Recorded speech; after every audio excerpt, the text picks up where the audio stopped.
რამდენიმე დანაკლისი, თუმცა ეს უკვე დიდი ხნის დანაკლისია, გვასალია, კანკავა, ეს ფეხბურთელები, რომლებიც არ არის. აქ შეიძლება დარტყმა, კარგი ეპიზოდი არ წყალტუბოს სამგურალის ფეხბურთელები, ველისოლი დარტყმა და ანგარიში გაიხსნა 52 წამზე.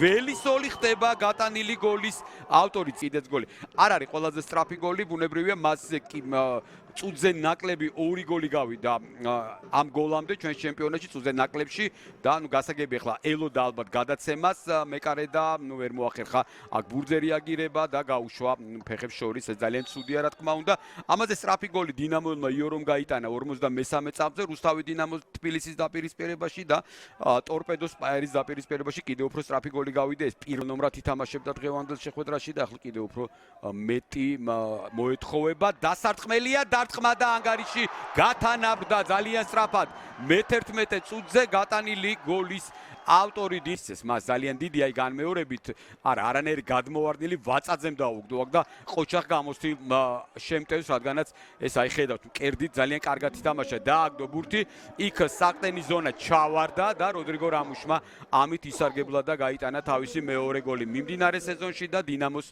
მაისურითაც მეორე გოლი იყო ლუკა კუტალაძე დინამოს ყოფილი მეკარე მოახდინა რა თქმა უნდა რეაგირება მაგრამ ვერ შეწვდა ბურთს და კი მოასწრო ბურთთან შეხება მაგრამ ვერ გაამაგრა ხელი და აქედან გამომდინარე ნახეთ კიდევ ერთი გოლი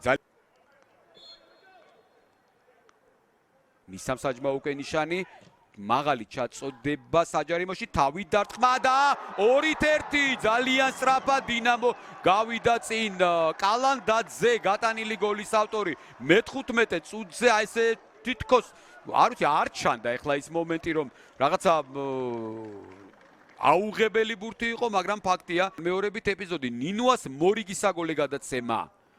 შვენიერი თაური და მეკარის მოდი პირდაპირ თქვა ცოტა უცნაური ქმედება, რადგანაც არ იყო ეს ძლიერი დარტყმული და წესი და რიგით აქ ბურთზე თამაში მოსწრებადი იყო. ესეთი საინტერესო დაწყება გვაქვს ჩვენი დღევანდელი დაპირისპირებით. რაც შეეხება ნიკა ნინუას, ეს არის მისი მე-9 საგოლე გადაცემა და ამ მაჩვენებლით გაუსწრო გიორგი არაბიძეს, რომელსაც 8 საგოლე პასი ჰქონდა. არ ბწყინავს უხეშად რო ვთქვათ და ეს გუნდი შეხვდა დინამო თბილისს. არ ვიცი, აქ კომენტარი აბსოლუტურად ზედმეტია, შეცდომა და კიდევ ერთი გოლის შანსი. ეს პასი იყო თუ კარში დარტყმა.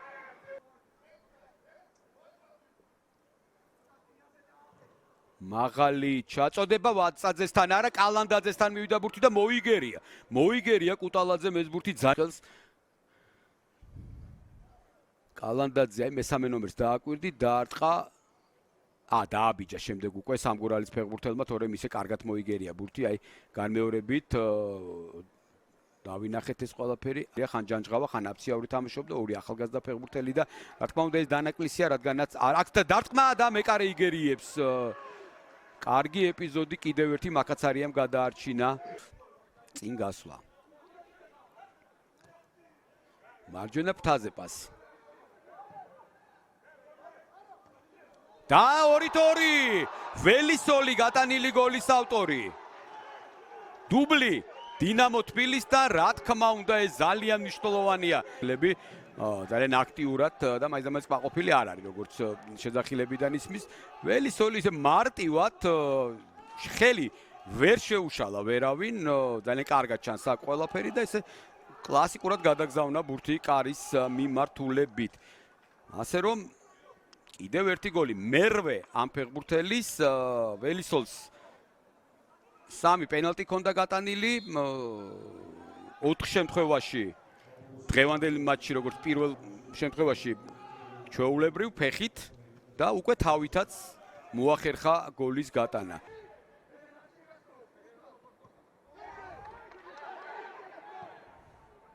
ჩაწოდება დარტყმა და ანგარიში ხდება 3-2 ძალიან სწრაფად დინამოს ფეხბურთელებმა კერძოდ კი ლეონარდო სანტუშმა რომელმაც თვალ დამაჯერებლად ვერ ითამაშა პირველ ტაიმში რადგან უნდა აქ ხარებაშვილის ჩაწოდება და ძალიან ძლიერი და რა თქმა უნდა ზუსტი დარტყმა.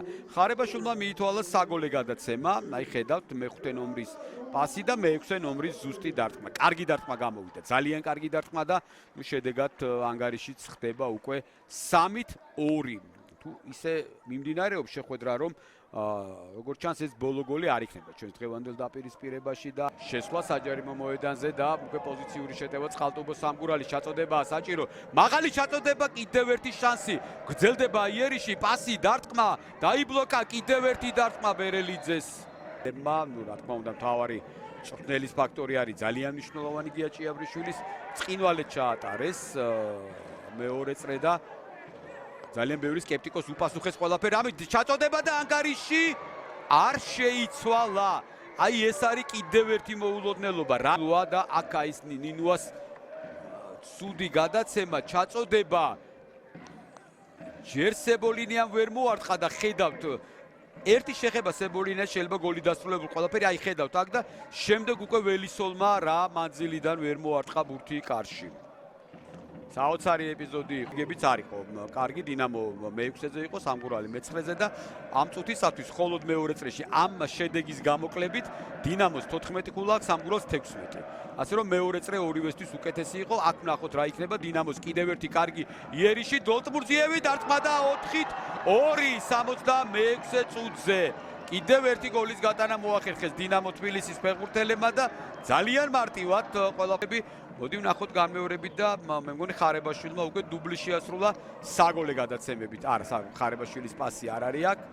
აქ ეს იოროა, შემდეგ ოსეი და ოსეის გადაცემა არის და ძალიან ჭკვიანურად იმოქმედა ამ ეპიზოდში ახალგაზრდა ფეხბურთელმა და შეცვლაზე შემოსვლიდან არც თუ დიდი ხნის შემდეგ სულ რაღაც 7 წუთში მოახერხა გოლის გატანა და მეორე ტაიმში უკვე დინამო 2 ბურთიანი სხვაობით იგებს. გახსოვთ ალბათ რა კარგი ეპიზოდი ქონდა სამგურალს სულ რამდენიმე წუთის წინ და მათ ვერ ისარგებლეს, ვერ გაიტანეს ახლო მანძილიდან და შემისთვის ეს 18 წლის გახლავთ ლუკა ციკოლია, ნახევარმცველია, წინა შეხვედრაში ძირითადშიც კი ანდომას ადგილი თემურ ქეცბაია, მაგ დარტყმა და 5-2 კიდევ ერთი გოლი დღევანდელ შეხვედრაში და აბდულაი იორო, რომელიც გასულ სეზონში ძირითადად გვამახსოვრებდა თავს როგორც უფრო დაცვითი სტილის ფეხბურთელი, მაგრამ რიგოს კამზე კარგად მიდიოდა ყველაფერი, კარგად დაიწყო და მაგრამ ეს შვენიერი თამაში იყო იოროსი. კიდევ ერთხელ შევაქოთ.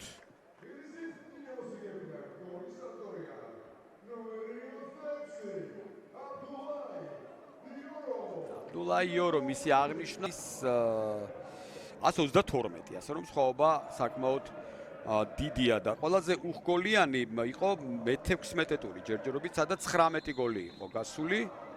და რა ხდება აქ? პენალტი? აი კიდევ ერთი შანსი იმის, რომ ყველაზე უხგოლიანი მატჩიც გამოდგეს. გამორბენი დარტყმა და 5-3 ყველაზე უხგოლიანი შეხვედრა და ველისოლის ჰეტრიკი. ხო, არა, ეხა ეს არაფრით არ შეიძლება, მაგაც არია. ძალიან გაცხარდა ამ ეპიზოდში, ველი ვნახოთ. ეპიზოდი განმეორებით გაიტანა, შემდეგ ბურთი აიღო, ფაქტია. დინამოს კარში ეს ხო მე-4 პენალტი მიმდინარე სეზონში დანიშნული, 4 პენალტი გატანილი ჰქონდათ, ველისოლმა გაიტანა მე-4 მეთქი, თქვი ჯინჯოლავას აქვს 4 პენალტი. გატანილი, ოღონდ ერთი გაცვდებული აქვს სამხარაძეს სპაერიდან და კალანდარიშვილს დინამო ბათუმიდან და კალანდარიშვილსაც გაცვდებული აქვს ერთი. აი აქ რაღაცა მიაწახა. მეორე წრის შემდეგ 5 ქულა სხვაობა მხოლოდ ლიდერთან საფეხბურთო კლუბ რუსთავთან. ასე რომ ძალიან მალე შემდეგი ტურია, ჩვენ აუცილებლად შევხვდებით ერთმანეთს და ვისაუბრებთ შემდეგ ტურზე. დღეს